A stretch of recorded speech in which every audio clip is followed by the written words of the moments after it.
testified. Is it okay for Ms. Starr to stay in courtroom? Not going to recall her, are we? I don't know. If she's still here when the defense starts, it's claimed we may very well recall her. Okay, ma'am. Well, she's not going. The defense may recall her. She's going home tomorrow.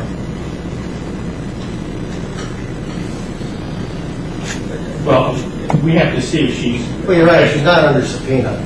Well, I may put her under subpoena.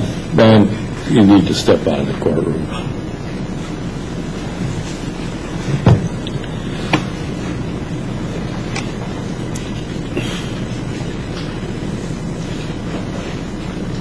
Your Honor, the next witness is going to be by deposition, Sashi Baumbrot. This was a deposition that was taken in Chicago on February 7th, 2014. It was actually taken by an associate of Mr. Tyler's office, Ms. Levitt, and Mr. Tyler and I have gone through this deposition and are in agreement as to what can be read.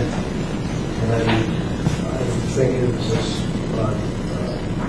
John is going to play the part of Sashi, and Mr. Tyler will play the part of him as well. Okay. You got a copy, right? Yeah. Judge, they published it this morning. That's right. What? They published the deposition this morning.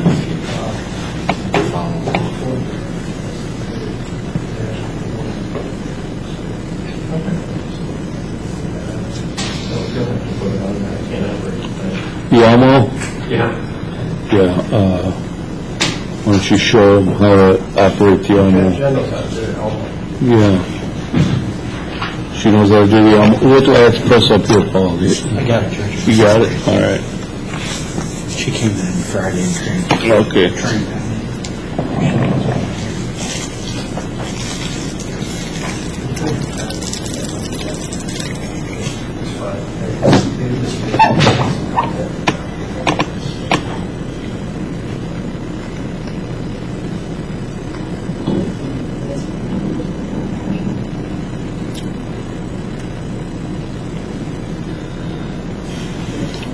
I'm going to be on the Tuesday.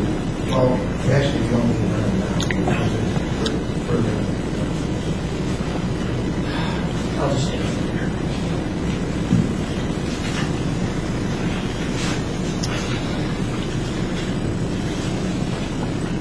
Please the court, I'll be in this letter.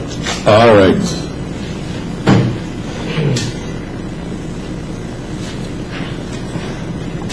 Sir, could you please state and spell your name for the record? Sure, my name is Lieutenant Brambach. S-A-S-H-I-K-A-N-T. My first name, Brambach, is my last name. B-R-A-H-N-C-H-A-T-T. T as in Tom, T as in Tom. Mr. Brownbott, my name is Jessica Levin, and I represent St. Mary Medical Center with regard to a lawsuit that was brought by Karada Harris in connection with an incident that occurred on October 1st, 2009 at St. Mary Medical Center's outpatient rehab facility in Hobart, Indiana. You've been identified as a witness in this case, which is why you were asked to come here today. Sir, have you ever given a deposition before? No, first time. Since you've never given a deposition, I'm going to go over some of the basics. Sure. You'll notice that we have a court reporter sitting at the end of the table, and she is recording my questions and your answers and anything else that anybody might say here in this room. At some point down the road, she's going to produce what was said into a transcript. Sure. And you'll have the opportunity to review that if you like. Sure. But because she's recording everything that we're saying, it's really important that all of your answers be audible. Sure. We can't record you nodding or pointing or shaking your head or anything like that. Absolutely. Also, she can't take down both of us talking at once. Sure. So if you could allow me to finish my question before you give an answer, Sure. I'm sure everybody would appreciate that. And I'll likewise do my best to allow you to finish answering the question before I move on to another one. Okay. If I ask any questions that you don't understand, please just ask me to repeat it or rephrase it, and I'll be happy to do that. Sure. Because if I ask a question and then you provide an answer, I'm going to assume that you understood the question. Sure. If you need to take a break at any point today, just go ahead and let us know. We can, get up and stretch your legs.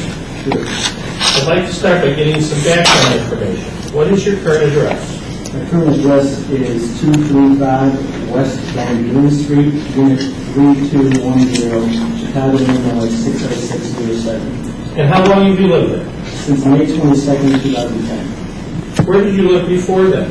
I lived in Indiana. Whereabouts? In Griffith, Indiana, 627 East 39th Lane, How long did you live in Griffith? from 2009. So I'll go with the month because I don't exactly remember the date, but it was March 2009 to May 2010. Okay, and what is your date of birth? I was in November 1984. Where were you born? I was born in India, a state called Bihar, in the town of Pita. Okay, and how long did you live in India? Until 2007, I was in India. When did you come to the United States in 2007? 2007 was around August, well, July 2007. Okay. First came through then. Okay, so it is my understanding that you are not a U.S. citizen? No. Have you applied for citizenship? Well, I'm a green card holder. Okay. Just there are a lot of other pressing things I need to take care of before I... Any plans on becoming a U.S. citizen? Yes, soon. I know I can apply, it's just I want to take care of a few other things. Sure. My green card doesn't expire until 2022, so I have enough time. I'd like to talk to you about your formal education for a second. Sure. Are you a high school graduate? Yes. Where did you go to high school? In India, in Goa, in the city of Ahmedabad, Ahmedaabad. It's the biggest city in the state. The school name is Urdas Anga High School. Okay, and what year did you graduate? 2002. And after attending high school, did you attend college? Yes. Where at? That was in Mangalore, the name of the city, Mangalore, in the state of Karnataka,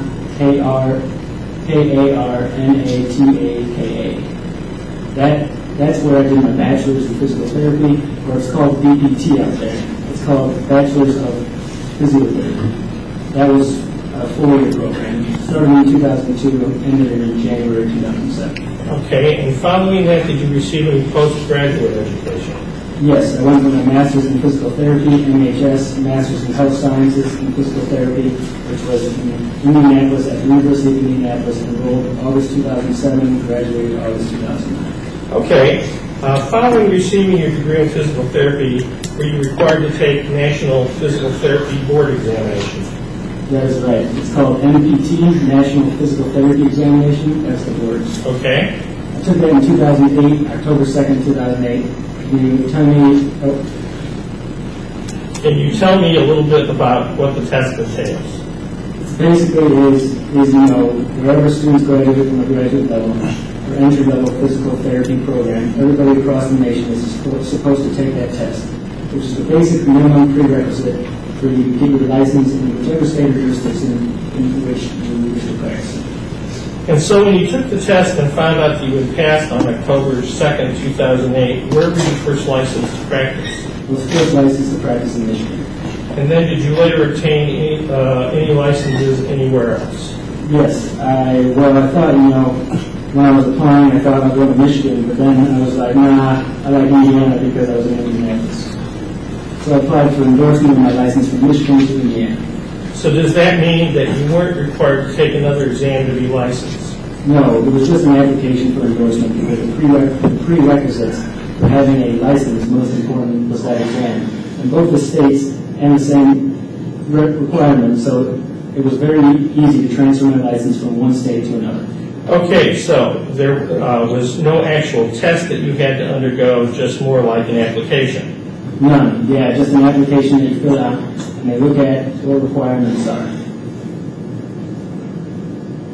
Well, you passed the board, so sure. Okay. So when did you become licensed to practice physical therapy in Indiana? Certainly 2009, because that's when I started working. It has to be March 2009. But I'm pretty sure it was by January or something I would have had my license. I would have started applying. So I'm sure about 2009 I had my license in Indiana. Are you licensed in anywhere besides Michigan and Indiana? Yes, I'm licensed in Illinois as well. And when did you become licensed in Illinois?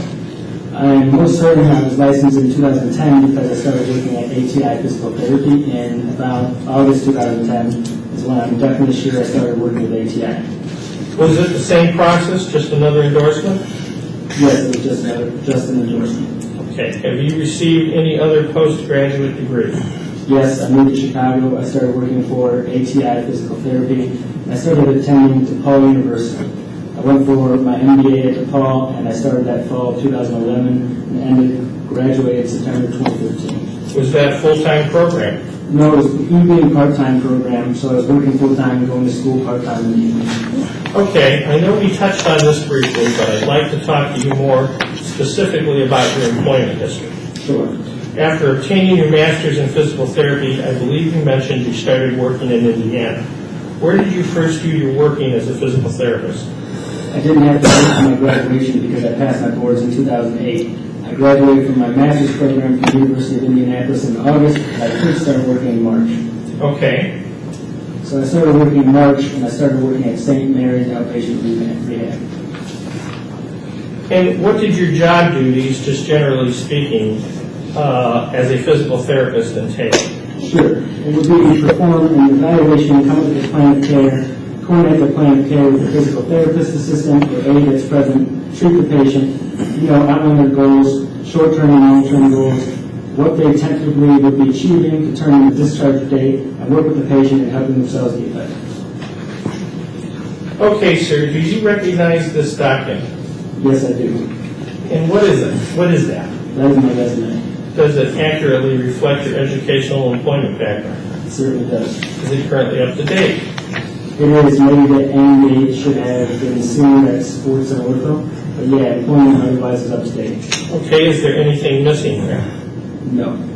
Okay, all right. Sir, I'd now like to talk to you, just generally speaking, about your time working at St. Mary Medical Center. Sure. All of my questions, unless otherwise indicated, are based on the standard practices at St. Mary Medical Center between 2009 and 2010 when you were an employee there. Sure. Okay, generally speaking, how many patients would you treat between 2009 and 2010? Can you give a ballpark figure? You mean the aggregate or daily basis? An aggregate, just between 2009 and 2010. I would have, to put a number on that would be, the way the numbers work would be the number of visits that I would see.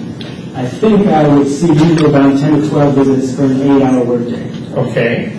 Because a patient could be there for 4 visits, 10 visits, 20 visits, 70 visits. So number of patients to determine how many number of patients I saw, that would very much vary depending on how many visits each of them got. And so, that would be... So generally speaking, it was 10 to 12 visits for every 8 hours? For every 8 hours. Which would be like a regular 5 days a week, 8 hours? Right. Was there a standard procedure that all physical therapy patients had to go through prior to beginning their treatment at St. Mary Medical Center? Absolutely. So if I was a patient who wanted to seek physical therapy services, I would walk into St. Mary's Outpatient Rehab. I would first, when you open the doors, the first person you see is the receptionist. They are the ones who greet you. They will ask you whether you are here for a physical therapy appointment or but generally the receptionists know that the first time the patient is walking in could assume that they are walking in for the first time. So, the patient would start communicating that, hey, I'm here as a script. I have a script from the doctor to seek physical therapy, practitioner or something. The receptionist would give them an application form where they could fill out their insurance information, their basic information, their history, and stuff like that is where they would, the physical, So all that basic information would be filled out. Once they fill it out, they submit it to the receptionist. That's how they get their appointments. When they are there for their very first appointment, the receptionist will tell them that here's where you wait. Here's how so-and-so is going to be your physical therapist. Expect him to come, receive you. They'll show you where the gym is, which was almost next to the reception area, and they would tell them that you can hang your coat here, you could wait here, you could wait inside, but that's where usually the patient's waiting. I see that you're pointing. Sorry, the gym was towards the right of the receptionist, 3 feet away. So she would basically walk them over to the gym, show them 5 or 6 chairs lined against the wall, and she would ask them to be seated there. I'm sorry to interrupt. Are those chairs inside the gym or in the reception area? Inside the gym. Okay. So there are chairs in the reception area. They are more like sofas. When you step into the gym, they are chairs. Okay, and where are the patients instructed to wait?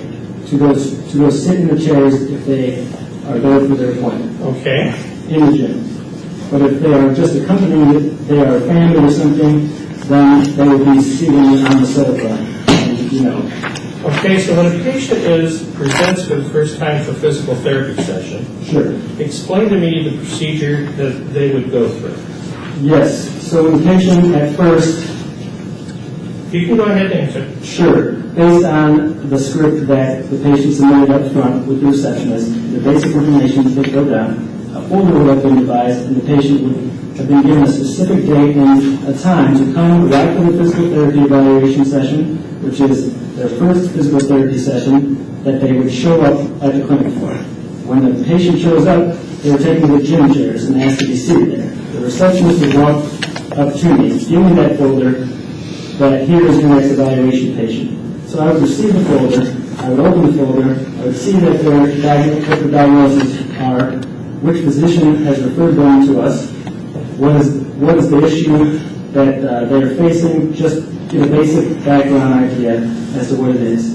Let's say the evaluation was at 11 a.m. I would take that folder, walk over to the patient, introduce myself, my name is so-and-so, I'm a physical therapist. I would ask them, depending on what condition they have, if they just had a shoulder issue, that I could just ask them to stand up and come along with me to the treatment area. Then I would start the evaluation process. It's pretty much a 45-minute process where you evaluate, you assess, you examine, you interpret, devise a treatment plan, and then you give them a basic idea as to what they're here for. We'll be working together. What is physical therapy about? What am I doing? What variety of modalities am I going to be using to treat them? How will it affect their pain? What should they expect? It's an entire 45-minute session where you are introducing the patient to physical therapy. You are telling them what they're doing there, what their goals will be, and how will they achieve it, and how we will work together to achieve that pain. Okay, so is there a specific name? So after the evaluation session, is there a specific name for the follow-up sessions? Sure. Then there are daily visits. Daily visits. The evaluation is the first time the patient is there. And that is a 45-minute session where you are not really treating the patient. You are trying to understand what the patient is presenting themselves with. Is there a pathology that they are presenting with? Is it a biomechanical issue? Is it a muscle weakness? Is it restricted range of motion? Which of these issues they are presenting themselves with, and then basically documenting all of that. Then they come for daily visits. But as a physical therapist, it is my responsibility to keep the insurance company, the doctors, and the patient in the loop. So every 9 visits, we would perform a progress report, which is a smaller version of evaluation, where the tools used to evaluate a patient during the evaluation are utilized in a progress note to assess what has improved. It is a range of motion. It is strength. It is the strength. And we use different clinical tools to assess where they stand and then how much they progress towards achieving their goals. As I said, every 9 visits, we perform this progress report. Based on the progress report, further on, the direction in which their treatment is going to determine. If they have met all their goals, they're doing good. They met the range of motion requirements. They can go back to work. They can go back to doing stuff that they wanted from. If they had met everything, they're discharged. If they met 50%, we devise another program for another 9 sessions, or depending on the best clinical judgment of the physical therapist. If I think it's just 5 visits that the patient will require to achieve those target goals, we schedule them for another 5 visits. But depending on that, if the patient is then going to be seen for another 8 or 9 daily visits, and followed by another progress report, and whenever they meet their goals to be discharged. Okay, so for a daily visit, when a patient presents for a daily visit, how is it that the physical therapists are informed that the patient is present? We have a schedule first off. So I would be, I have my patient at 9 o'clock, 10 o'clock, 11 o'clock. So when I'm treating my patient at 10, and I'm already at 10:45, from the corner of my eye, this is instinctive, because I know that my next patient will be here. And usually, because the gym area, there's an area where we treat, and there is an opening out there. Sometimes, if Amber, the physical therapy assistant, is sitting in another corner of the gym from where she can see the chairs where patients are going to be waiting, she'll just tell them, let me know that, hey, Tom is here, or I'm expecting Tom. So as soon as I know that Tom is here, I know that Tom will be waiting there. So I tell my patient, whichever patient I'm working on before Tom, who was at 11 and let's say Nancy was at 10, I will I would get a basic idea that now I should be wrapping up with Nancy, giving her a home exercise program, educating her. If I'm doing manual therapy, I'll start wrapping her up. Nancy would then go home at like 11 o'clock, and then I would go and receive Tom and ask him how he was doing, how is his pain today. Depending on what he says, I'll start documenting it. Take him to the bike, or depending, whatever, if he needs to be warmed up, I take him to warm up. If he needs to go straight to the table for a manual therapy session, I would do that, depending on what he presents with. Okay, so aside from just being able to visually see when you're in the gym, where the chairs are in the gym, where the patients would be waiting, were there any formal check-in procedures at St. Mary? Oh, absolutely. Sorry, I'm giving my clinical side of the thing. But the patient walks into the door, the first person they see is the receptionist, and the receptionist would check the patient in. Not only in the computer, but even the patient would have to go and, where the receptionist sits, they had a sign-in sheet. So they would sign in the sheet, put down their name, put down what time they were in, or whatever, and then go in the gym. Okay, do you know back in 2009 and 2010, were there any signs or other notices posted to inform patients of the things that you just told me? For example, waiting in the chairs or signing in at the first or anything like that. I believe there must be something up there. And the reason I say that is when you are in your house, it's second nature. If it's being posted there, for example, like wash your hands or notes like that, if it's on the door, it's second nature for me to believe it must be there. My question is, though, do you recall any signs being posted? I don't. Okay, I know you told us that there was the gym off of the reception area. Were there any other facilities available at St. Mary Medical Center's outpatient rehab facility back in 2009, 2010? You mean there were any other... Like, was there a swimming pool or, like a weight machine? No. There was a big gym where physical therapists usually treated the patients. Behind was an OT room, occupational therapy room, where the occupational therapists would see their patients. And there was the manager's office. There was an area where all the employees would sit and have their lunch or whatever. So there was a staff room, there was a speech therapist room along the corridor, there was a space where the manager sat, there were restrooms for the patient, there were restrooms for the staff. Okay, where is the staff room in relation to the gym? Staff room, okay. So let me, again, begin with the point of entry. The door opens, the patient walks in. There's a waiting area. Right in the center of the waiting area is the receptionist desk. That's where she, on her right is the gym, on her left would be the staff room, but it's a separate room. Can you see the reception area from the staff room? No, you can't see the reception. You have to step out of the staff room, go around to the reception area, and then walk into the gym. Can you explain to me what the floor of the reception area is like? Do you recall? Floor of the reception area? I mean, is it carpeted or is it a tile floor? I think it is, I'm not sure. Okay, that's fine. If you don't recall, then please say that you don't recall. Sorry, yeah. Inside the gym, can you explain to me a little bit more about what's actually in the gym? There is... You mentioned a bike. Is there an area for bicycles? Sure. There is a center area, so the entire central area is filled with bikes. Treadmill, on bike, Cybex machines, leg presses, crunches, leg curls, upper extremity strengthening machines, and surrounded by a pathway that someone could walk. What is the pathway made of? Do you know? Like, you mean what's the surface made of? What's the flooring made of? Yes. Yeah, I would not be able to best describe it. Like, the quality of the surface Like, was it, like, I would not be able to precisely, it was not a wooden floor.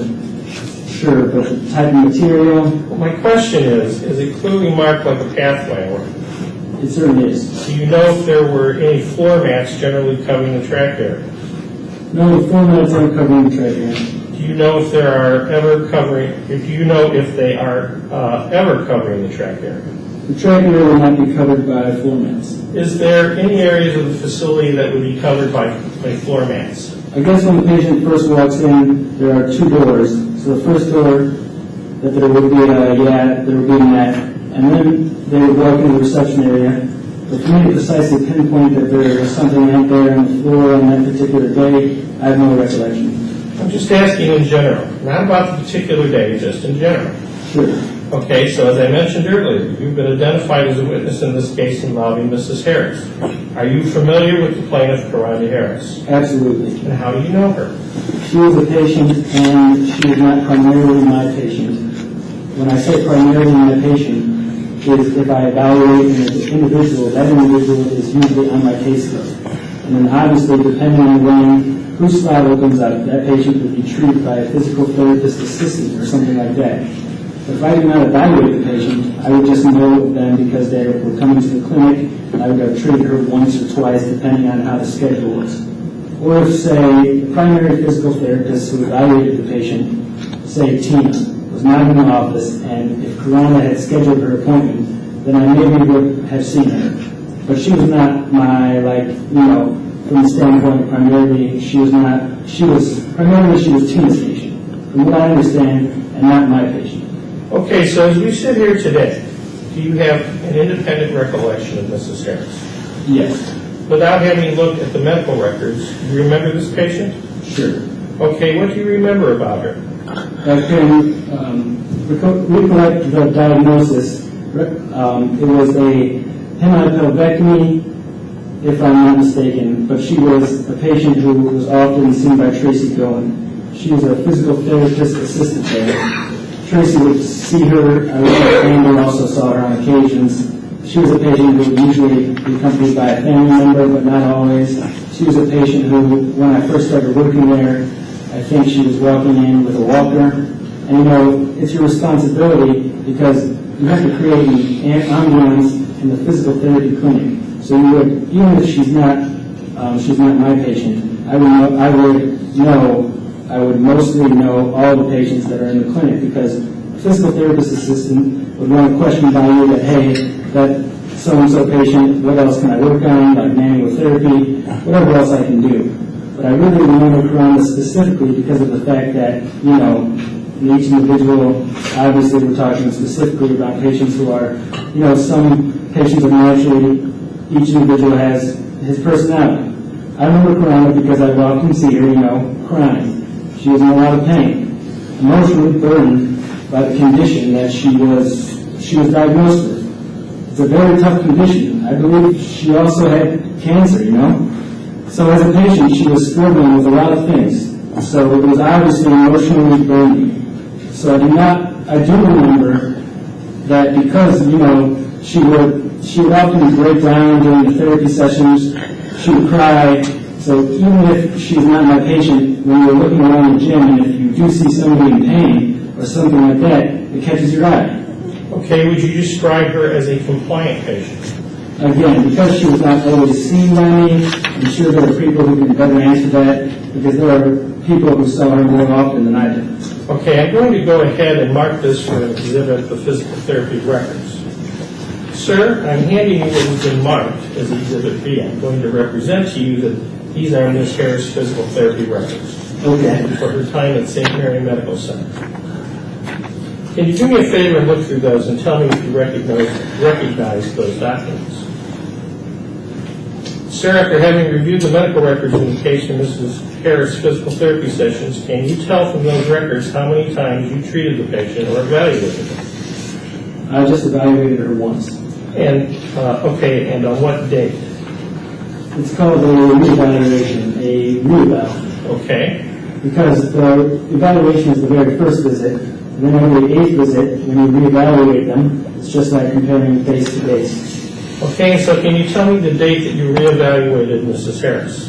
I reevaluated her on 9/22/2009. Can you please walk me through what you would have done during this reevaluation? During the reevaluation, even before the reevaluation starts, I would have to, and because it was at visit number, I don't see the visit number, but there were a lot of visits before me that had not been seen. Okay, visit number 93.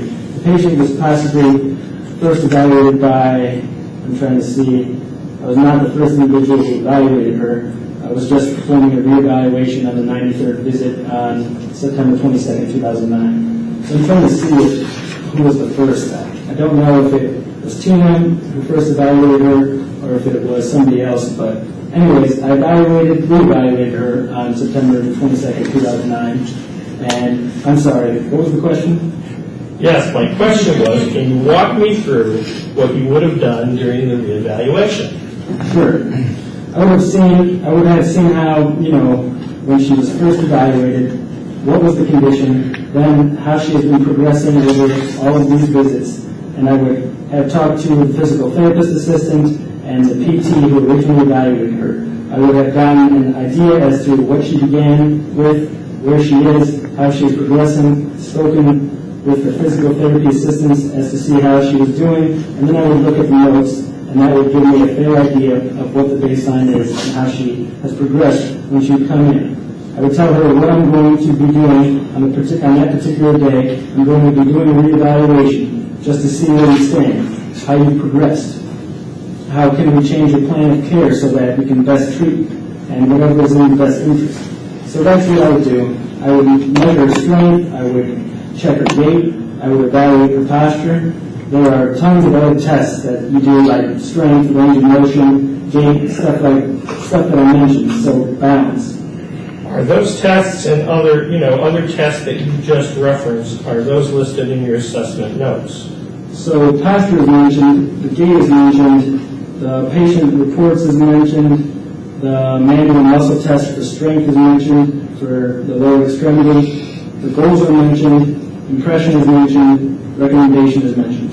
Okay, so after having completed those tests, what was your impression at that time? First off, my very first impression was, it's been 93 visits. We have seen the patient for a long, long time, So all the skillful tools that had to be utilized to improve her have been utilized. And at this point, I thought it was in the best interest of the patient to start weaning off from physical therapy and start taking personal responsibility, along with a caregiver at home, with a family member who will be able to strengthen the patient as required and go towards the long-term goal. Because a patient can't keep coming to physical therapy forever. So that seemed the most logical transition process for me, which I thought was a feasible physical therapy approach. Okay, so just so I understand, can you explain to me why you recommended that she would be weaned off at that time? Because the improvement that we were seeing was not tremendous. She was not improving tremendously from her previous evaluations or reevaluations from other therapists. So the benefit that she was getting from physical therapy was limited. And not that every session was tacked with, or even if you work towards the goal, you could not change what was the reality of the patient's physical limitations.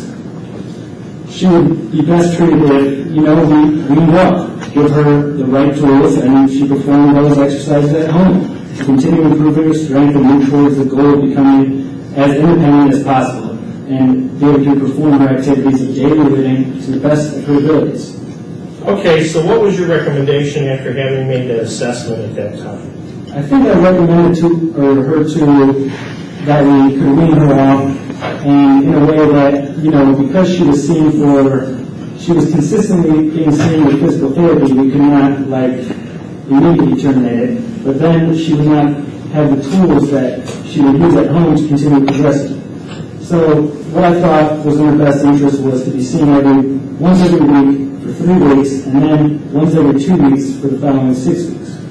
And then I specifically recommended that she visit the physical therapy sessions and bring along a family member who could learn and who could be the caregiver and who we could teach, in addition to Karanda, what exercises to perform, how to perform, what are the questions that they should have in mind when they're performing these activities, and get her as independent as possible. Okay.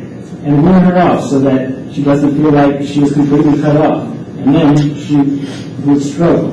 But at the same time, we can offer her services which are optimally going to serve her need.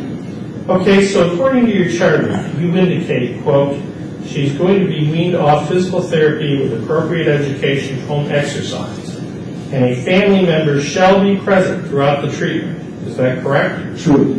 Did you have a conversation with Ms. Harris about the plans you've marked in your assessment? Absolutely.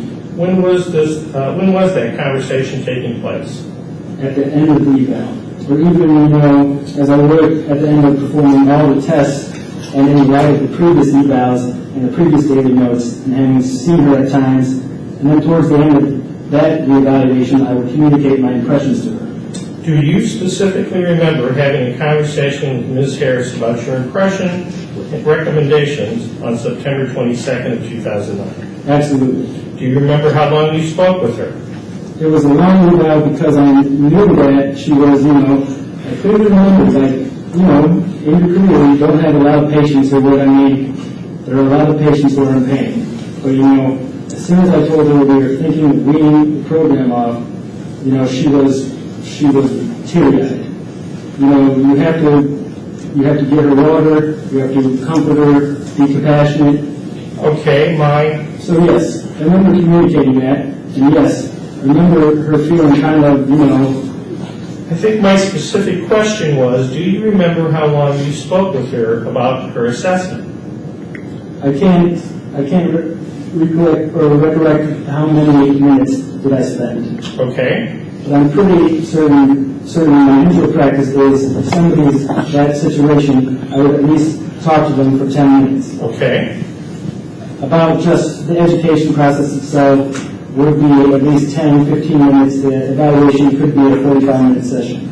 But you don't remember specifically how long you spoke to Ms. Harris about this, but you do remember speaking to her. Oh, absolutely. Do you recall if anyone else was present during your conversation with Ms. Harris? I think she usually had a family member, and the family member that was mostly present was her soon-to-be daughter-in-law or daughter-in-law. I'm not exactly sure, but I think there was a family member present. Can you say for certain whether there was a family member present during your discussion?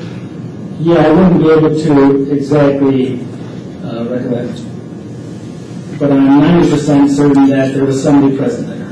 In addition to Ms. Harris? In addition to her, yes. Okay. And again, please, it's been quite a few number of years, so I don't exactly have a visual recollection of was somebody else present, but I had a gut feeling that yes, somebody was present. Okay. This isn't a quiz. Sure. We're just trying to get what you do remember about it, so that's fine. Can you tell me more specifically, do you recall what you told Ms. Harris during your conversation? I won't be able to exactly recollect, but based on the notes that I've written now, if I read the note, I clearly think about the fact that, yes, I did explain to her that here's where your strength is. Here's how you've been progressing over all these number of visits. And then me telling her that the best approach would be to wean her off from physical therapy because she would have to perform all these exercises at home. And then the reason we were spacing out her visits is if she has indeed had any progress over the 2 weeks that we did not see her, and then she comes in every other week, we could see where she is and advise her, and if she should change the exercise, she should improve the resistance, she should change the repetitions.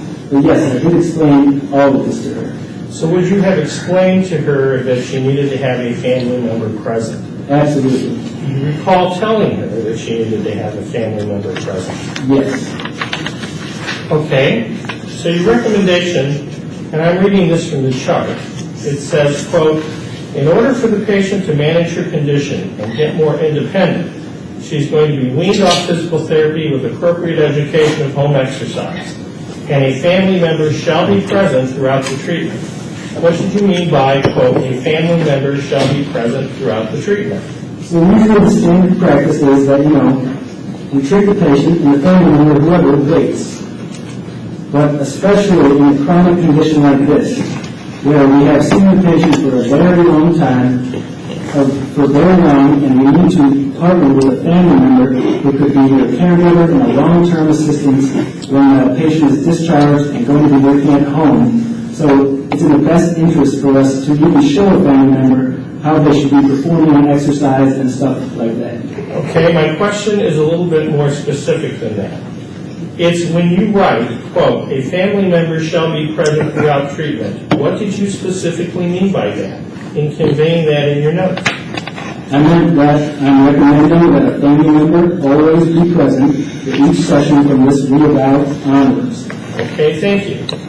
What was the purpose of instructing Ms. Harris to have a family member present for the remainder of the therapy sessions?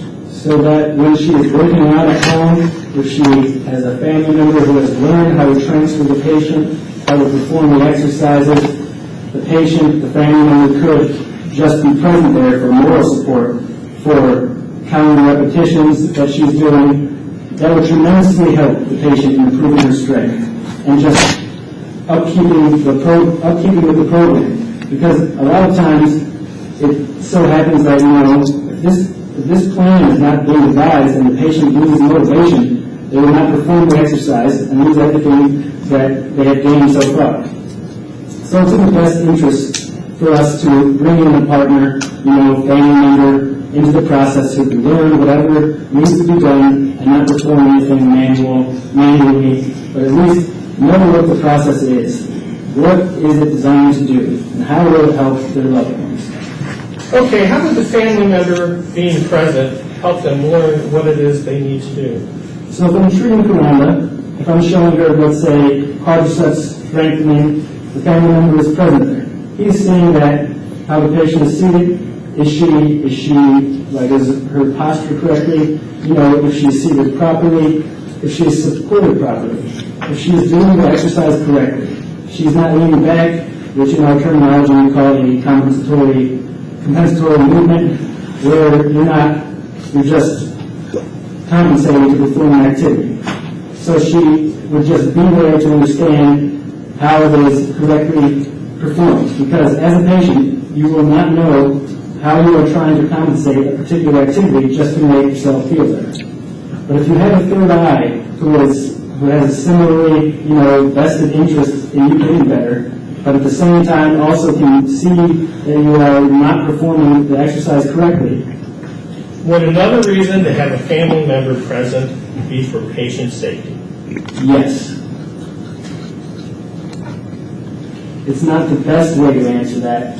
Is if my mom, and I'm not a physical therapist, but if my aunt is there, would I want to be present when she has a hemipelvectomy as a diagnosis, and if she's going to be transferring herself or doing something, would I want to be present around her? Sure. To prevent any falls? Sure.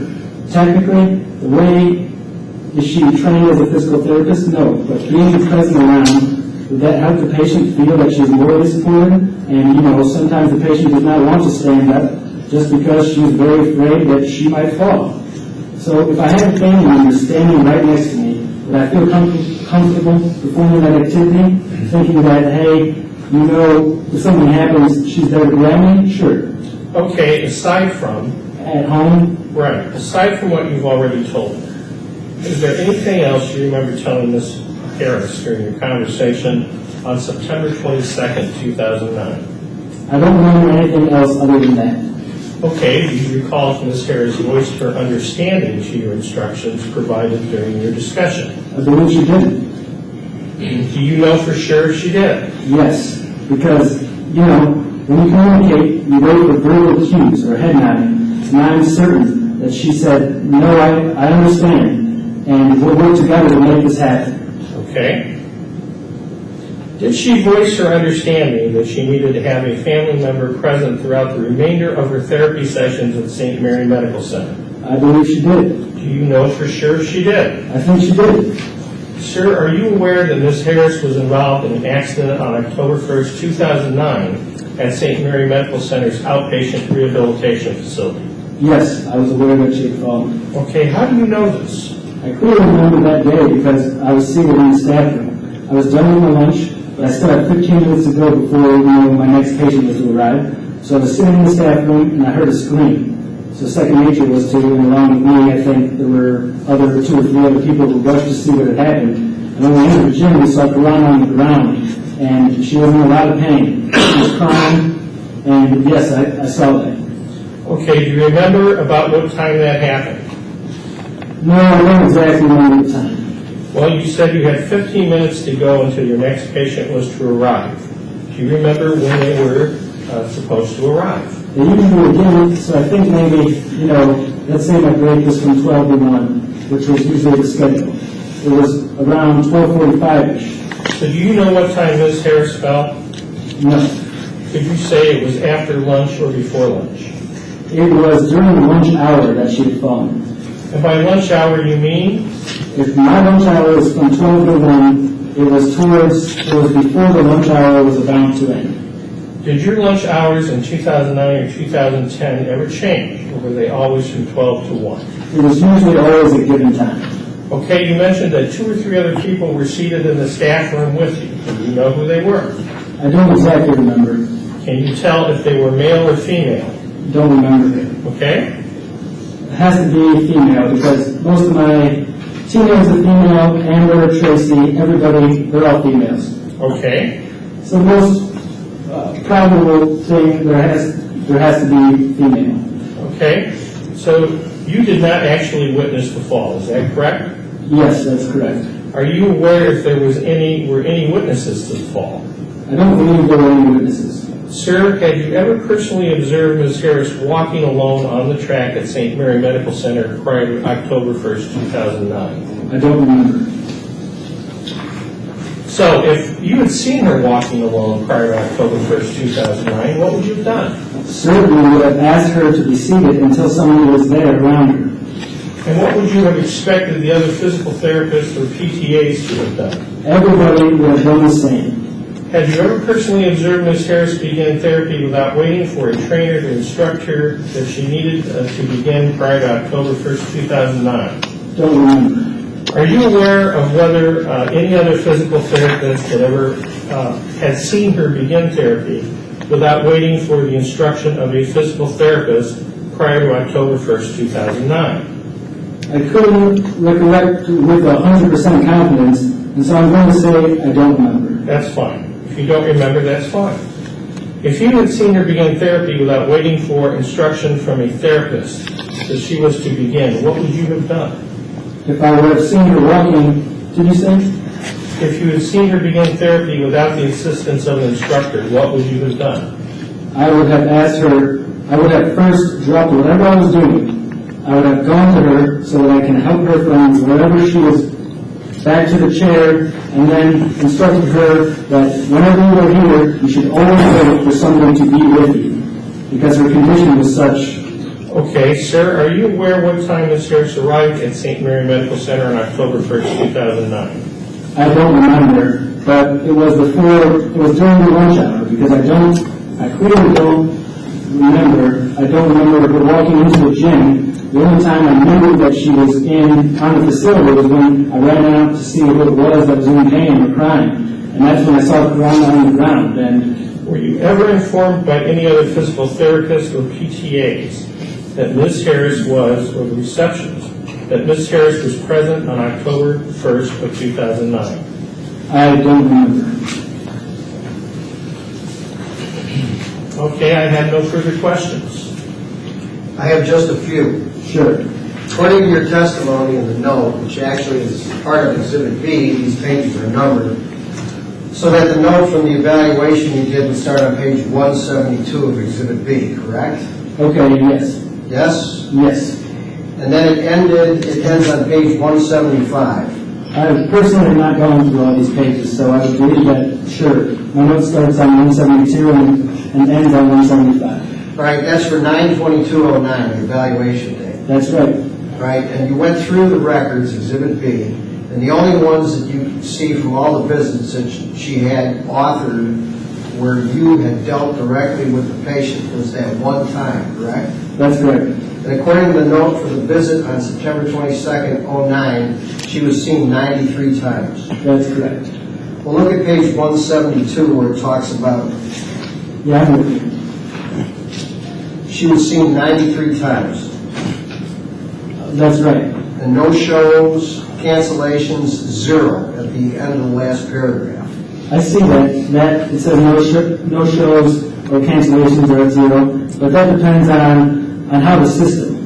Well, it seems to me that of the 93 times, she never didn't show up or didn't cancel. Isn't that a fair way to read it? I guess. I mean, that would imply, would it not, that she was a compliant patient? Compliant for appointments? Right. Not for anything? Well, you don't have any knowledge Sure. because you didn't work with her on the 93 times, correct? Right. By the way, what was the condition that she had? Diagnosis is sarcoma, pelvic spine. Did you know that she had part of her sacrum removed Yes. and that she... And that's what I called, and that's what my recollection is. Again, I've not gone through the notes. It's clearly based on my recollection that she was a hemipelvectomy patient. Okay, Hemi is partial, pelvectomy is removal of the pelvis. because on the test that you did on, it's page 174, the lower extremity strength test, did you actually do those? I did. What do those indicate? It says right LE grossly 2/5. What does that mean? So overall, right lower extremity strength, it's 2 out of 5. 5 being very strong leg, obviously subjectively to that patient. Now, how could I subjectively do that? 5 would be a good leg that was not effective. If I measure to that, if that was at 5 out of 5, I would know that the other is 2 out of 5 because it was significantly weaker. What about the ankle dorsiflexion of 0/5? What does that mean? She had no strength in her ankle dorsiflexion. Dorsiflexion is when you are moving your toe towards the body when you're doing that. That means she wasn't able to control that. Yes, Is that a drop foot condition? that's a drop foot. That means there's no nerve running into the foot? There could be nerve running, but she has no motor strength of voluntarily being able to dorsiflex her right ankle.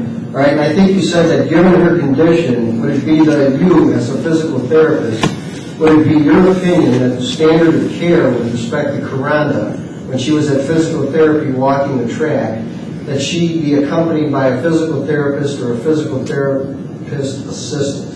She should be accompanied. Would that be the standard of care given her health condition? Sure. It would be inappropriate to allow her to walk without assistance of a therapist, correct? True. Yes? True.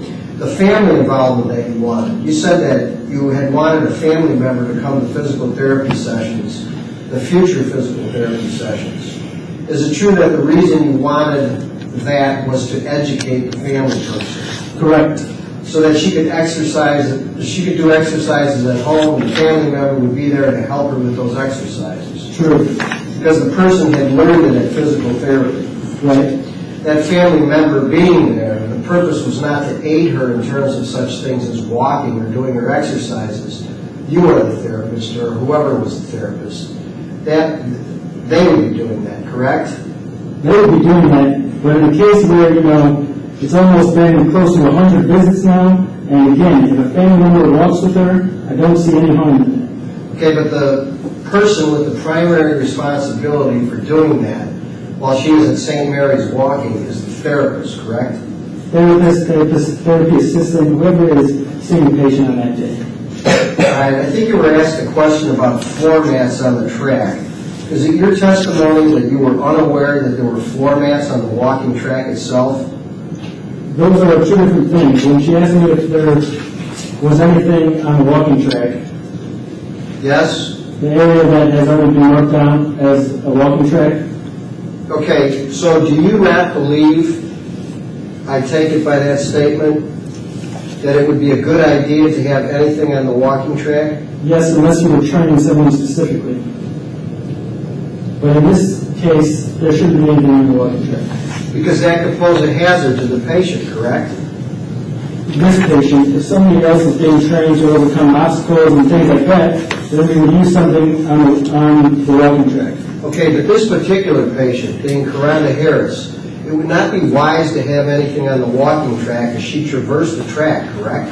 That's correct. And that goes for something as simple as carpeting. The gym did not have any carpeting. What do you recall about the surface of the floor when you came to Karanda's aid when she fell? That would be the least of my concern because she was in a lot of pain, so I would not recollect anything to do with the flooring at that point. Yes, because when she's there, the first instinct is to call somebody from the hospital, get her across to the hospital, get her checked. She was in a lot of pain. I want to show you what we've labeled as Deposition Exhibit C and ask you if it looks familiar. That's finally what we have. Do you recognize that? I recognize the track. I don't know if the mat was always there. It just seems out of place to be on the track. To me, what makes logical sense is it being on the door, along the edge of the door, or the edge of the, right here, it's right on the track. Right, not a good idea, is it? So I don't know why it's on the track.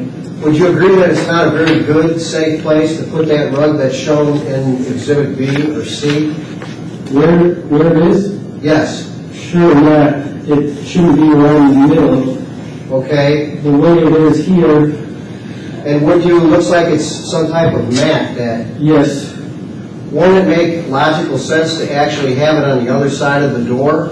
Maybe even on this side, because there is one right here and there is carpet on side, so especially in the winter is when somebody is walking in with a lot of snow on their feet, it makes sense to clean up before they walk in the gym, because the gym wouldn't prevent, if you have moisture on your shoes, it's not a good idea to walk around the gym like that.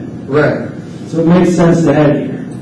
When you say here, do you mean on the other side? Around the doors, Right, on the opposite side of the threshold where the person first enters. it could be on the opposite side or even on this side, because I don't think it would cover the track dramatically. At least so it's not covering the track, correct? At least, yes, not covering the track fully. Here, it almost seems like it's completely covering the track. Did you said it's not a good idea for people to come in with, like if it was snowing, with wet shoes, that type of thing. Is that what you assume this mat is for? I would assume so. If I was to tell you that the weather records from October 1st, September 30th, September 29th, Okay. no snow in the 50s, no precipitation whatsoever. Mm-hmm. If I was to tell you those things, would you agree with me that to have a weather-type carpeting like this inside the gym is not a very good idea? Again, I don't mind it being in the gym, I mind it being in the track. Okay? It's not something I would, All right, but we can agree, no matter what the weather is, that having it on the track like it is not a good idea. correct. Not safe for people that are walking the track. Sure. Yes, sure, is that what you said? Yes, sure. Thank you, I don't have any more questions.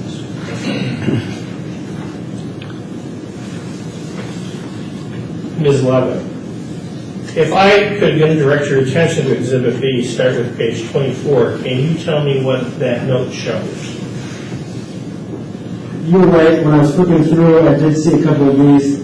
So what this would mean, that when a patient calls and cancels, the way again, now I exactly don't remember how the documentation system was set up, but the reason at the end it shows no shows, cancellations at zero, because a note was written that the patient canceled, called and canceled, the patient did something, there was some kind of tracking.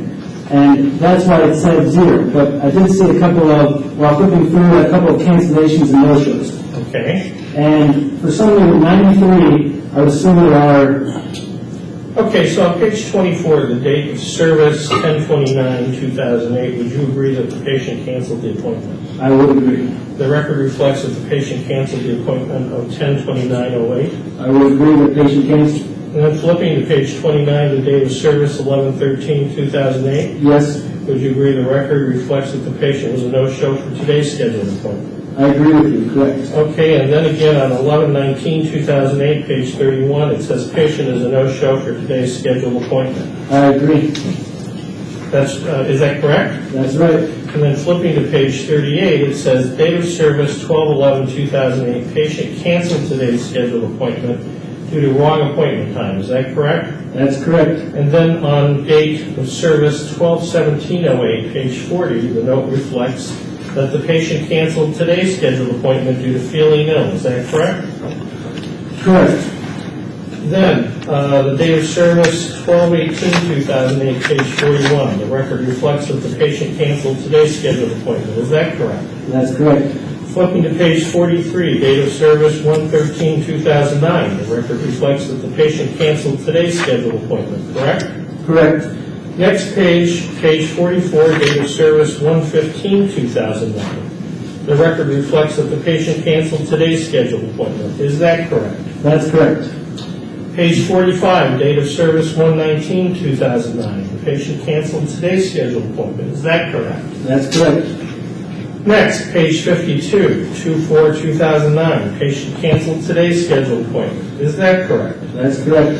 We don't have to go through all of these, but you would agree that you didn't review all of these records, and so you have no way of knowing how many times Ms. Harris did or did not cancel her appointments. That's correct. And I was not even working that day, so Okay, sir, you testified that you weren't aware why the mat was on the track in Exhibit C. And you also testified that it was inappropriate for it to be placed on the track. Can you think of any reason as to why it would be necessary for the floor mat as depicted in Exhibit C to be placed on the track? the most logical reason that I think why it was there was just if somebody was to walk in with wet feet, snow, ice, whatever, it would make sense to dampen and clean it up. Okay, sir, do you know who the receptionist was on 10/1/2009? I believe it was Carol. Okay, I have no questions.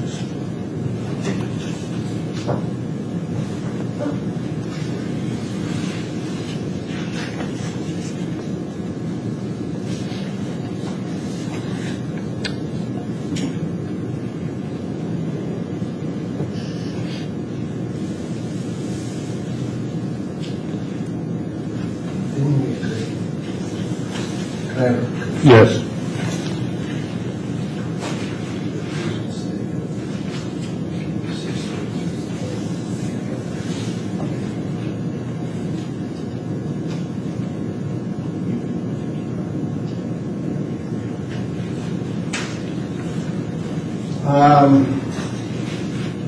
You're done.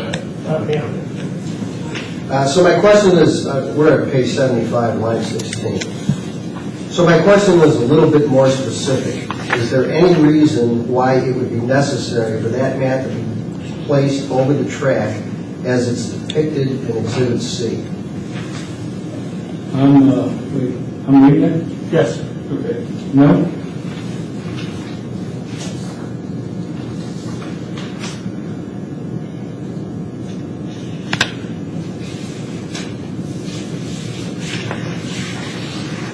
I apologize. We're page 77, is that it? That's it? Okay. I got one more question for you. Do you have any plans to leave where you are now? Yes, I do. I'm not actually not working right now. Okay. I just finished my MBA, seeking further opportunities. I will not be in Chicago if you call me 3 weeks from now. Do you know where you're headed? Not 100% sure. Is it in the U.S. or is it in... Most probably San Jose, California. Well, I don't blame you. Thank you. That is yes. Okay. All right, I think it's a good time to take a short recess. We'll take 15 minutes. Ladies and gentlemen, once again, you're only to discuss